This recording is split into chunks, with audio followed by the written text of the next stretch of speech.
So let's follow up a little bit on the Michael Cohen story. Yesterday, I reported to you about this just massive, massive story of how Michael Cohen, Trump's personal attorney, received over $1 million in payments through a shell company that we specifically know of. Allegedly, more than $4 million in total, the details of which we don't yet fully know. $200K from AT&T that we now learned was probably closer to $600,000. $400,000 from Novartis, which Novartis has now admitted was actually $1.2 million. Supposedly $500,000 from a Russian oligarch tied to Vladimir Putin. This is a story about criminality. It's a story about swamp filling. It's a story related to the Mueller investigation and to Trump and Cohen and cronyism and corruption. It's one of the biggest stories in a while. And Fox News, during the 3-hour period following these revelations, simply didn't cover it. Tucker Carlson, for example, during Primetime, had plenty of time to talk about an outrageous mural showing Donald Trump on a spear. Plenty of time for that. Michael Avenatti's tweet about this was mentioned on Brett Bayer's show right before 7 p.m. Eastern. It was dismissed by a Republican lobbyist as nonsense. I'll play that clip for you a little bit later. And then Michael Cohen's name was not mentioned again until after 11 p.m. Eastern time. Then the following morning, same thing, mentioned in passing on Fox and Friends, no real coverage. 5 total minutes were spent on the Michael Cohen revelations in the something like 15 hours following the revelations of the story. And this is part of Fox News protecting Trump. And it leads to something I've called informational incongruity before. We've talked about this now a couple times on the show. If we all agree on what the important issues are, we can debate the issue. If we all at least know what issues are, we can debate their importance. If we don't even know what's going on at the most fundamental levels of government and government cronies, we have no real ability to actually debate. And the Fox News audience would have no idea what's going on with Michael Cohen, and thus it wouldn't even figure into their calculation about how serious these allegations are, which is really great for Donald Trump. And there's sort of as a really funny sidebar, the moment this came up on Brett Bayer's show, right? So at 7 p.m., the primetime blackout started on Fox News.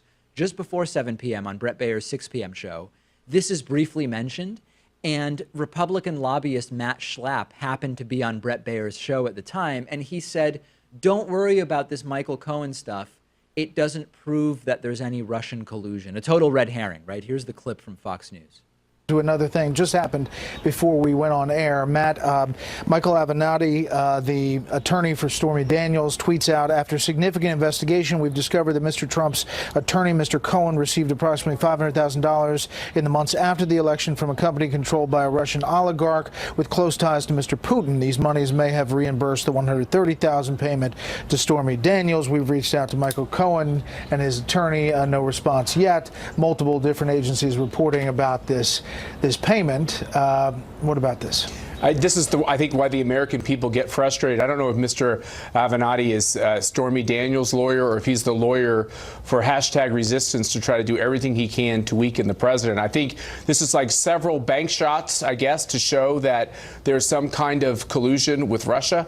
And I think the American people are fair. And if there is no proven collusion with Russia that impacted the election, I think they are tired of all the theatrics with this investigation. Show us what you have. Give us the facts, and let's move on as a country.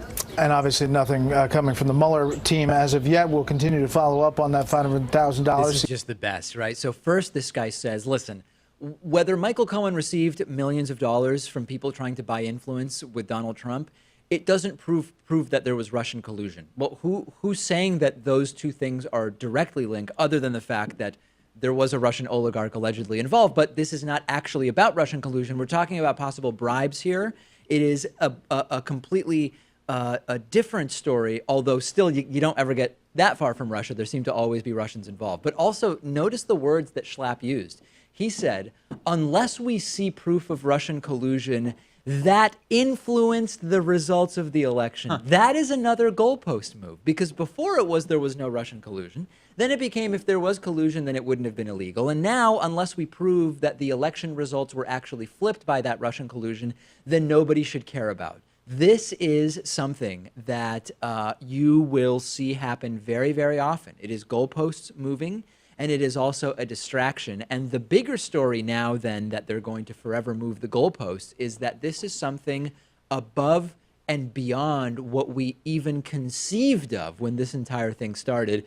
You weren't going to hear about it on Fox News, though. They were certainly not going to tell you about what was going on. I understand those people who say that we should focus more on things like healthcare and jobs and maybe less on Russia or Stormy Daniels and all that stuff.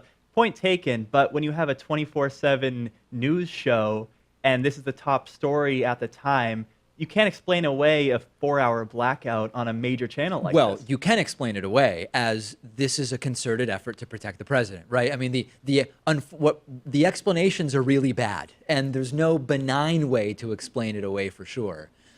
Tonight on Hannity, why is that the fact that Michael Cohen was being paid by AT&T actually about Hillary's Uranium One deal? Very, very big breaking story tonight on Hannity. Send me your thoughts about the blackout. Send me your thoughts about what's going on with Michael Cohen. I'm on Twitter at @DPakman, and the show is on Twitter at David Pakman Show. Today's program is made possible in part by Futur. Futur is a social forecasting game where players come together and compete with each other to predict future events. You open up the game on your phone or web browser, you'll see a whole range of forecasts covering topics across the board, from politics to sports and everything in between.